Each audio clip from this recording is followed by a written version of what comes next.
प्यार अगर हद से बढ़ जाए तो पागलपन बन जाता है, और पागलपन अगर अंधा हो जाए तो कत्ल का रास्ता पकड़ लेता है। आज की कहानी एक ऐसे ही अंधे प्यार, एक खौफनाक धोखे और एक दिल दहला देने वाले कत्ल की है, जिसमें प्रेमिका ने अपने प्रेमी के लिए अपने ही पति की कब्र उसके घर के फर्श के नीचे बना दी। मुंबई की चकाचौंध में छिपा ये जुर्म जब सामने आया तो हर कोई कांप उठा। ये है विजय चौहान की हत्या। टाइल्स के नीचे दबी वो सच्चाई जो किसी ने सोची तक नहीं थी। 21 जुलाई 2025 सुबह 8 बजे मुंबई के नालासोपारा इलाके का गड़कापाड़ा मोहल्ला एक घर में हलचल मची हुई थी। फर्श पर लगे चमचमाते नए टाइल्स अचानक शक के घेरे में थे।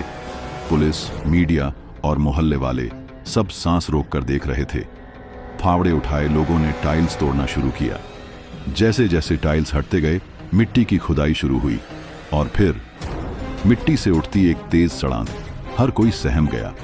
करीब 4.5 फीट गहराई में एक बनियान जैसी चीज दिखी और फिर एक इंसानी लाश। वो लाश किसी और की नहीं, उसी घर के मालिक विजय चौहान की थी, जो 15 दिन पहले अचानक गायब हो गया था। विजय चौहान पेशे से राजमिस्त्री, मेहनती, परिवार के लिए समर्पित। उसका छोटा सा परिवार, पत्नी चमन देवी और 8 साल का बेटा। विजय का भाई, जो पास के ही इलाके बिलालपाड़ा में रहता था, कई बार संपर्क करने की कोशिश करता रहा, लेकिन कुछ हाथ नहीं लगा। विजय के गायब होने के 6 दिन बाद उसका भाई घर पहुंचा। वहां चमन देवी ने कहा, विजय कुर्ला गए हैं काम से। शक तो हुआ, लेकिन जवाब मिलने पर वो लौट गया। 19 जुलाई को विजय के भाई ने फिर कॉल किया। इस बार चमन देवी का भी मोबाइल स्विच्ड ऑफ था। 21 जुलाई को जब वो दोबारा घर गया तो देखा चमन देवी भी घर से गायब थी, लेकिन कमरे में लगे नई टाइल्स पर नजर पड़ते ही दिल बैठ गया। वो कुछ दोस्तों को लेकर लौटा। खुदाई शुरू हुई। तेज बदबू और खुदाई ने सब साफ कर दिया। ये लाश विजय की थी।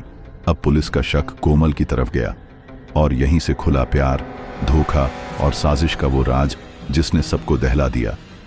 कोमल 28 साल की एक सामान्य गृहिणी, लेकिन पुलिस जांच में पता चला कि उसका अफेयर उसी मोहल्ले में रहने वाले मोनू विश्वकर्मा नाम के 20 वर्षीय लड़के से चल रहा था, जो उससे 8 साल छोटा था।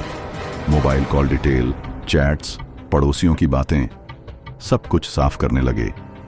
विजय को इसकी भनक लग चुकी थी। उसने कोमल को टोका, लेकिन जवाब में मिली चुप्पी नहीं, साजिश। चमन देवी और मोनू को विजय की मौजूदगी अब बोझ लगने लगी थी। वो दोनों साथ जीना चाहते थे, लेकिन विजय एक दीवार बन गया था। तो फिर फैसला हुआ इस दीवार को हमेशा के लिए गिराने का। चमन देवी ने मोनू को घर बुलाया। रात को सोते हुए विजय पर वार किया गया, संभवतः हथौड़े या किसी भारी चीज से। जब वो मर गया तो लाश को उसी कमरे में फर्श के नीचे दफना दिया गया। चमन देवी ने मोनू के साथ मिलकर नई टाइल्स लगवाईं, एक साफ सुथरा फर्श जिसके नीचे दफन था एक इंसान। कत्ल के बाद दोनों ने विजय के मोबाइल, कपड़े और बाकी सबूत हटाए। चमन ने अपने पति के अकाउंट से पैसे भी निकाले। बैंक फ्रॉड का मामला सामने आया। फिर दोनों भाग निकले, शायद ये समझते हुए कि विजय की लाश कभी नहीं मिलेगी, लेकिन उन्होंने विजय के भाई की सोच को कम समझा। अब पुलिस ने दोनों के खिलाफ लुकआउट नोटिस जारी कर दिया है। Station, hotel, bus stand, railway track, CCTV footage, हर एंगल से खोज की जा रही है। लेकिन एक सवाल अब भी हवा में है, क्या प्यार वाकई इतना अंधा हो सकता है कि उसमें इंसान अपने ही पति की कब्र बना दे? वो फर्श अब नहीं रहा, उस घर की जमीन अब बोझिल है, क्योंकि उस पर चलते हुए किसी की रूह चीखती है। वो कमरे की टाइल्स अब सिर्फ पत्थर नहीं, एक कत्ल की गवाही है। प्यार जब पागलपन बन जाए तो उसमें इंसान नहीं, सिर्फ साजिशें बचती हैं, और साजिश की बुनियाद अगर घर हो तो इंसानियत की नींव हिल जाती है।